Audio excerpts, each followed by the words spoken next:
They told me to do. All right, so we all did the Microheli tail yesterday, all three of us, and some things that were given up to us as tips that work out pretty well. The Microheli has a bearing pushed in the back here for the torque tube, and they give you this little tiny washer that every time you're going to change this gear, you got to mess with getting that washer on there.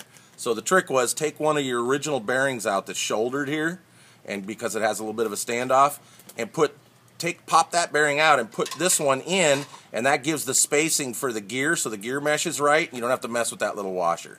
So he's talking about taking a tail shaft bearing out of the stock. Out of the stock, right, with the shoulder. Don't take that one out of there. That one you don't want. It's the any one of the side shoulder ones here, right? And you pop that one, which is just like this one, pushed in there. Pop that out and put the shouldered bearing in, and you won't have to mess with that washer. And that's on the torque tube. He's moving one from the side of the box right, to the right torque in tube. here. I don't know if you can see in there with the camera, right in there. I can see pretty good. Right I think. in there. You can see that shouldered bearing.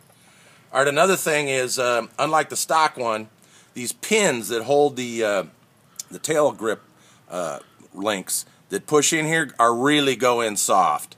So, as a matter of fact, we already had one guy lose one. So what you want to do is drop a CA on each end here to keep that pin from coming out. Don't forget to do the other side. Thick. Right. So drop a CA there.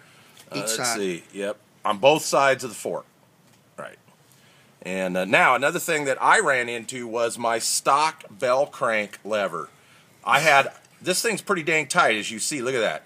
However, when I was done, it was like, what the heck? Why have I got so much slop? It was waddling here on this pin, and the hole for the ball was too big right out of the box. So, and that was my stock one. So we put a new one on, and that got rid of it.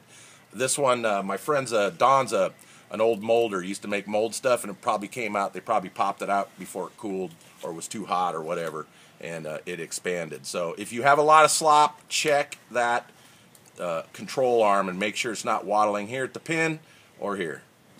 All right, so that was pretty much it with the Microheli stuff.